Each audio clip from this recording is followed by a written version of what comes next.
Hello నమస్తే, welcome to my channel say something. మిత్రులందరికీ శుభోదయం. స్క్రీన్ మీద చూస్తున్నారు కదా, మిత్రులందరికీ, ప్రపంచవ్యాప్తంగా ఉన్న బౌద్ధ మత అనుసరణీయులందరికీ, భక్తులందరికీ, వారి ధ్యానంలో అన్ని విధాలా కూడా సర్వశ్రేష్టంగా పిలువబడుతున్నటువంటి ఆ బౌద్ధ భిక్షువులందరికీ కూడా ప్రపంచవ్యాప్తంగా అనుసరిస్తున్నటువంటి గొప్ప గొప్ప వ్యక్తులందరికీ, అంటే వ్యక్తులు, గొప్ప గొప్ప భక్తులు, మరి వారి ఆగమన సూత్రాలను, ఓ విధంగా యోగా లాంటి సూత్రాలు కూడా వారి నుంచి వచ్చాయని తెలుసుకోవచ్చు. ధ్యానము, మెడిటేషన్ ఇవన్నీ కూడా వారి నుంచే వచ్చాయని చెప్పుకోవచ్చు, నిజంగా బుద్ధుడి నుంచి కూడాను. ఎందుకంటే వాటన్నిటికీ ఆద్యకర్తగా ఓ విధంగా ఆయన పిలుస్తారు. ఆ విధంగా చూసుకుంటే కనుక చాలా సంవత్సరాలుగా వారి మార్గాలు అనుసరణీయం కాబట్టి ఈ విషయంలో ఆ విధంగా చూసుకుంటే వారి జయంతి రోజు, అంటే బౌద్ధ పౌర్ణిమ అంటారు దీన్ని. వైశాఖ శుద్ధ పూర్ణిమ రోజే, అంటే వేదం ప్రకారం వైశాఖ శుద్ధ పూర్ణిమ రోజే బుద్ధుడు పుట్టాడని చెప్పేసి పిలుస్తారనమాట ఓ విధంగాను. అందువల్ల ఏంటంటే మనకు వేద ధర్మం ప్రకారం ఎందుకు చెప్పాలి అని అంటే, బౌద్ధ ధర్మము అన్న ఏర్పడక ముందు ఆయన హిందూ ధర్మపు రాజు కాబట్టి, హైందవ ధర్మంలో వెళ్తున్నటువంటి రాజు కాబట్టి వారిది వేద విదిత ధర్మం ప్రకారం బౌద్ధ పౌర్ణమి రోజు, అంటే వైశాఖి పౌర్ణిమ అంటారు దీన్నే, వైశాఖి అని కూడా పిలుస్తారు. వైశాఖ మాసంలో ఉన్నటువంటి వైశాఖ శుద్ధ పూర్ణిమ రోజు పుట్టారు కాబట్టి ఆ విధంగా చూసుకుంటే వారి జయంతి నేడు వారి మార్గాలు, వారి సూత్రాలు, వారి యొక్క ధ్యానానికి సంబంధించి కూడా ఓ విధంగాను అన్నీ కూడా అనుసరణీయాలి. వారి మార్గం గురించి, వారి జీవితం గురించి వారు ఒకసారి తెలుసుకుంటూ ఎప్పుడు పుట్టారు ఏమిటనేటువంటిది వివరంలోకి వెళ్తే కనుక, ఆయన కొన్ని అంటే వెర్షన్స్ ప్రకారం 2500 సంవత్సరాల క్రితం అనుకున్నాం కదా. ఇప్పుడు ఆదిశంకరాచార్యులు ఏ టైం వారో బుద్ధుడు కూడా దాదాపుగా అదే టైం వారు, చాలా వరకు అంటే కొన్ని ఒక 50-100 సంవత్సరాలు అటు ఇట్లో వీళ్ళందరూ కూడా, ఆదిశంకరాచార్యుడు, బుద్ధుడు, జైన మహావీరుడికి సంబంధించిన కొంతమంది ఉండేవారు జైనులు కూడా, వాళ్ళు కూడా ఆ టైంలో 24 తీర్థంలో మొదటి తీర్థంకరుడైన వారి పేరు ఏదో ఉంటుంది, వాళ్ళందరూ కూడా ఆ టైంలో అక్కడక్కడ పుట్టిన వాళ్ళు. వీళ్ళందరూ కూడా ఒక్కొక్క ధర్మాన్ని ఒక్కొక్క రకంగా తీసుకెళ్లారు. అందరూ కూడా హైందవ ధర్మంలో ఉండే కొన్ని లోపాలని ప్రశ్నించి వెళ్ళారు తప్ప పూర్తి హైందవ ధర్మం తప్పని వెళ్ళలేదు వీళ్ళందరూ. ఆ విధంగానే మనకు అందుకే బౌద్ధ భిక్షువులు కానీ, సాధారణంగా ఎక్కువ శాతం చూస్తే జైన్లో ఉన్నవాళ్ళు కానీ ఎక్కువగా మన ధర్మాన్ని పాటిస్తారు, వాళ్ళ ధర్మాన్ని కూడా ఎక్కువగా పాటిస్తారు. ఇది మనం గమనిస్తే పూర్తిగా అంచనా వేయచ్చు. ఆ విధంగా చూసుకుంటే వారు క్రీస్తు పూర్వం శాలిశకం 563 BCE కపిలవస్తు, అంటే ఇది దాదాపుగా ఇప్పుడు నేపాల్లో ఎక్కడ ఉంది, లుంబిని వనం అని అక్కడ పుట్టారన్నమాట. ఆ తర్వాత మరణం, అంటే ఆ విధంగా చూసుకుంటే వారు కాలం చేసింది ఎప్పుడంటే 483 BCE, అంటే అదే బిఫోర్ క్రిస్ట్ ఎరా అంటారు కదా, శాలిశకం పూర్వం అనమాట. అప్పుడు వయసు 80 దాదాపుగా, లేదంటే 411 కానీ 400, అంటే అలా రకరకాల వెర్షన్లు ఉన్నాయి. 3 రకాల వెర్షన్లో ఆయన కాలం చేశారని చెప్తారు. కుషీ నగరం దగ్గర కాలం చేశారనమాట. నివాస ప్రాంతం కపిలవస్తు అనుకున్నాం కదా. ఈయనకి ఇతర పేర్లు కూడా ఉన్నాయి, శాక్యముని పేరు కూడా ఉంది. అలాగే ముందు కశ్యప బుద్ధ అని కొంతమంది పిలుస్తారు, మైత్రేయ బుద్ధ అని కూడా కొంతమంది పిలుస్తారు. అంటే వీరికి ముందు అటు ఇటు అనమాట వీళ్ళందరికీ పేర్లు. పిల్లలు మాత్రం వీరికి రాహులుడు అనే అబ్బాయి ఉన్నారు. వీరికి యశోధరతో వివాహం అయ్యింది. తండ్రి పేరు వచ్చి శుద్ధోదండు, తల్లి మహామాయ, పెంచింది మాత్రం పినతల్లి గారు, పెంపకం మహాప్రజాపతి అనమాట. వీరి వివరాల్లోకి వెళ్తే కనుక ఒక్కసారి జీవితంలోకి కొన్ని మాత్రమే నిర్ధారించడానికి అనుకువగా ఉన్నాయి. ఇప్పుడు ఆదిశంకరాచార్యులు కూడా కొన్ని వరకే నిర్ధారించగలం, అంటే వేద విదిత ధర్మం ప్రకారం ఎంతవరకు రాస్తే అంతవరకు. కొన్ని వారి పుట్టుకలు అవన్నీ కూడా చాలా గొప్పగా ఉన్నప్పటికీ ఆ ఎరాలోనే ఉన్నారని ప్రత్యేకంగా డేట్ చెప్పలేమన్నమాట. అందుకే తిథి ప్రకారం కొంతమంది జరుపుతారు. ఆ తిథులు అనేటువంటివి ఎందుకు జరుపుతారంటే, తిథి ఎప్పటికీ మారదు.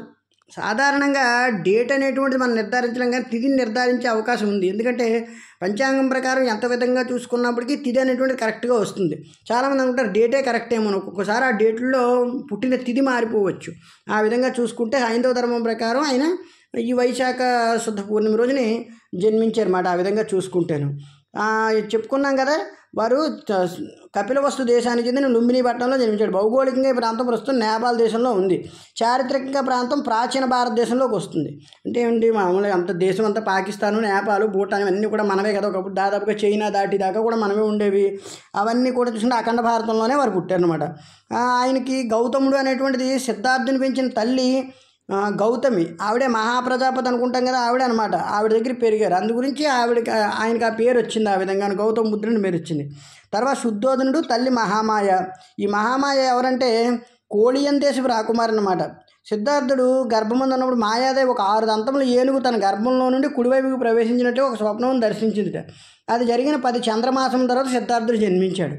అంటే ఏంటంటే ఓ విధంగాను ఆ ఏనుగు అనేటువంటి రావడం ఏంటంటే శుభసూచకం అన్నమాట. ఓ విధంగా చెప్పుకోవాలంటే ఆ శుభసూచకానికి కారణంగా ఇతను ఓ విధంగా దైవం సంబుతుడిగానే పుట్టారు. అనుకోవచ్చు నిజంగా దైవాంశే. ఎందుకంటే ఒక జీవితాన్ని గడుపుతూ సన్యాసి జీవితంలోకి వచ్చి ఇంతమందిని ఇన్ని లక్షల కోట్ల మందిని ప్రభావితం చేశారంటే దేశాల్లోనూ అది భగవత్ సంకల్పమే కదా. ఆదిశంకరాచార్యులు అలాగే అనుకున్నాం కదా మనం. ఆ తర్వాత శాక్య వంశాచారం ప్రకారం గర్భవతి కాని మాయాదేవి ప్రసవానికి తండ్రి గారింటికి బయలుదేరింది. మార్గ మధ్యలో లుంబిని అనే ప్రాంతంలో ఒక పాలవృక్షం కింద మగబిడ్డను ప్రసవించింది. అంటే అక్కడ ఒక చెట్టు కింద అనుకోకుండా అబ్బాయి పుట్టారనమాట. ఆ విధంగాను ప్రసవ సమయంలో మగబిడ్డ జన్మించిన కొద్ది రోజుల తర్వాత మాయాదేవి గారు మరణించారని తెలుస్తుంది. అంటే ఈ తల్లి చనిపోతే అలా బిడ్డను పుట్టకి సిద్ధార్థుడని నామకరణం చేశారు. సిద్ధార్థుడిగా అనుకున్న లక్ష్యాన్ని సాధించేవాడని అర్థం. ఇంకా 5వ దినం నాడు అతను నామకరణం చేసి భవిష్యత్తు చెప్పమని 8 మంది జ్యోతిష్కులను శుద్ధోదనుడు అడిగట. వారిలో కౌండిన్యుడు అనే పండితుడు మాత్రం సిద్ధార్థుడు భవిష్యత్తులో బుద్ధుడు అవుతాడని జోష్యం చెప్పాడు.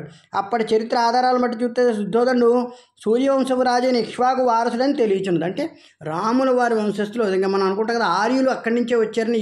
ఇరాక్ ప్రాంతాలు కూడా మనమే దాదాపు అప్పట్లో అక్కడి నుంచే రాముల వారు వీళ్ళందరూ కూడా ఆర్య వంశస్థులందరూ వలస వచ్చారు సింధు నది ప్రాంతానికి అని చెప్పుకుంటారు కదా. ఆ విధంగా చూసుకుంటే అలా అన్నమాట. ఆ విధంగా రాముని వంశస్థులని చెప్పేసి ఇక్ష్వాకును వారసులని చెప్పేసి చెప్పుకుంటున్నారు అన్నమాట. సో ఈ విధంగా శుద్ధోదనుడు కానీ కొన్ని చరిత్రకారుల ప్రకారం అక్కడ ఉన్న నేపాల్లోని ఆటవిక తెగలకు చెందిన నాయకుడు అని కూడా చెప్తారు శుద్ధోదనుడు. ఇక బాల్య జీవితం వివాహం వీరి గురించి చూసుకుంటే కనుక ఇతను చాలా విలాసవంతమైన జీవితం గడిపారు చిన్నప్పటి నుంచి కూడా. అందరూ అనుకున్నారు ఇంక ఇతను ఏం రాజు అవుతాడు తప్ప విలాసవంతంగా బతుకుతాడు తప్ప ఇతనెందుకు బుద్ధుడు అవుతాడని చెప్పి. కానీ అనుకుంటున్నాం కానీ ధర్మంలో చాలామంది ఇప్పుడుంటున్న సోకాళ్ళు కబుర్లు చెప్పేవారు కదా. అప్పట్లో వేదాంత ధర్మాన్ని చెప్పేవాళ్ళు జ్యోతిష్యం చెప్పేవాళ్ళు ఏంటంటే వాళ్ళు పూర్తి పండిత పామరుల్లో కరెక్ట్గా ఉండేవారు. ఎందుకంటే వాళ్ళు పూర్తిగా దైవాంశంలో ఉండేవారు. ఇప్పట్లాగా వెర్రి వేషాలు వేయడం అది ఉండేది కదా. నిజం చెప్తున్నాం కదా. ఇప్పుడు జ్యోతిష్కం పేరుతో వెర్రి వేషాలు వేసేవాళ్ళు ఎక్కువయ్యారు. అప్పుడు అలా కాదు. ఒక ధర్మం పాటిస్తున్నారంటే దానిలో ఉండే మూలాలను తెలుసుకునే ఖచ్చితంగా చెప్పేవారు. వాళ్ళు చెప్పారు కాబట్టి చాలా వరకు జరిగాయి. బ్రహ్మంగారు చెప్పింది ఎందుకు జరిగింది?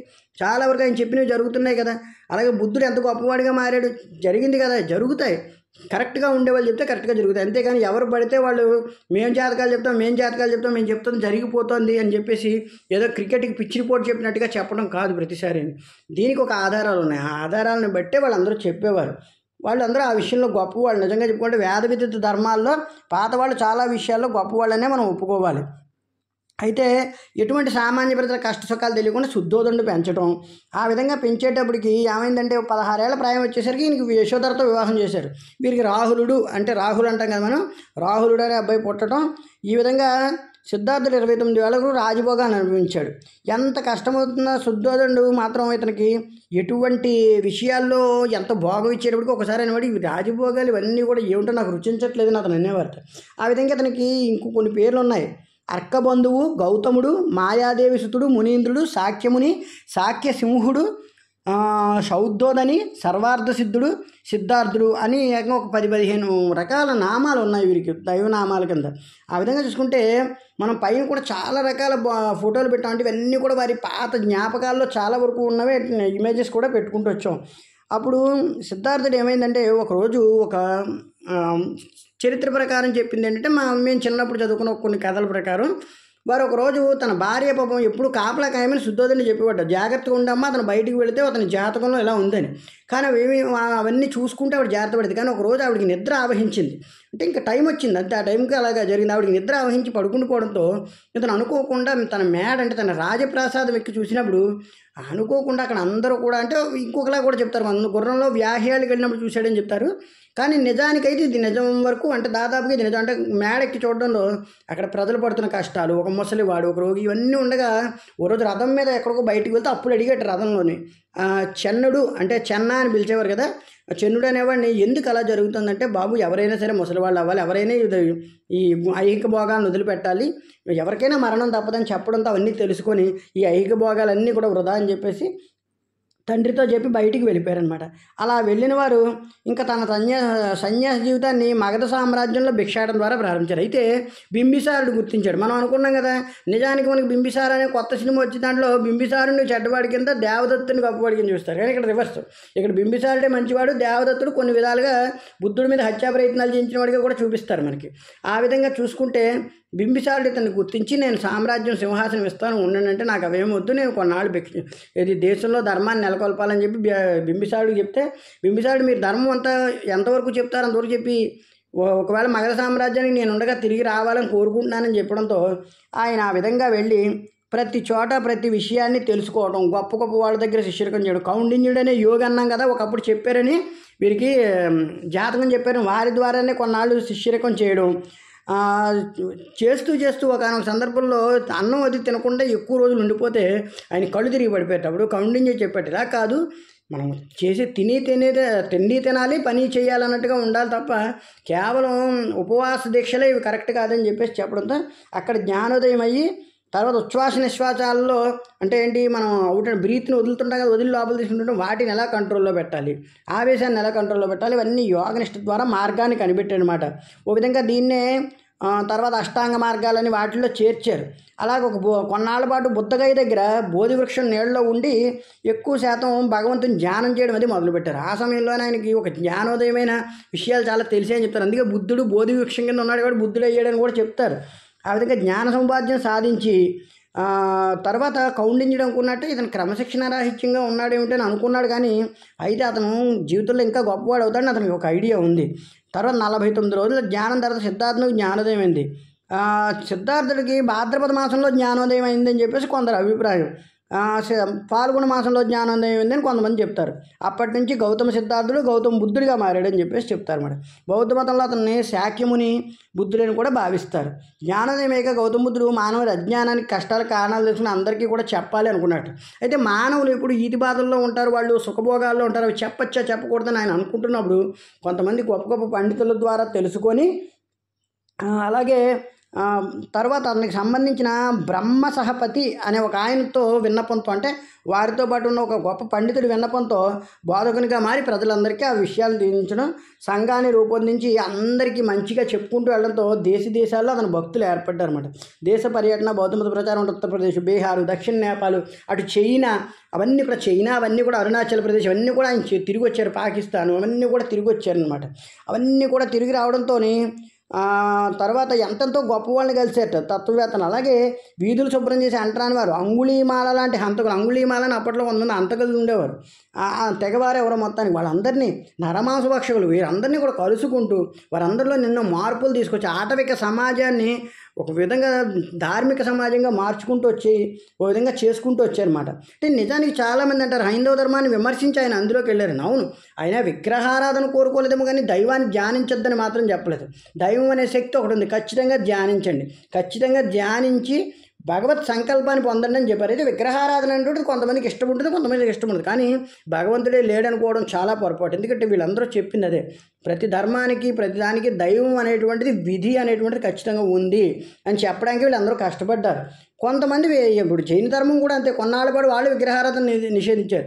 వాళ్ళు కూడా చాలా కఠినమైన నియమాన్ని అవలంబించారు. అందువల్ల జైన ధర్మం కొంతవరకే పరిమితమైంది. బౌద్ధ ధర్మం కూడా కొంతవరకు మొదట్లో ఇలాంటి బాధను ఎదుర్కొన్నప్పటికీ తర్వాత ఇందులో సడలించిన అనేక మార్పుల వల్ల బౌద్ధ ధర్మం కూడా ఈరోజు చాలా వరకు నిలబడిందని చెప్పచ్చు. విధంగా కరాటే, యోగా, మెడిటేషన్, వీటన్నిటిలో కూడా బౌద్ధ ధర్మానికి సంబంధించిన సూత్రాల్లో చాలా కంట్రోలింగ్ సిస్టమ్స్ ఉన్నాయని చెప్పేసి వాళ్ళందరూ కూడా భావిస్తారనమాట.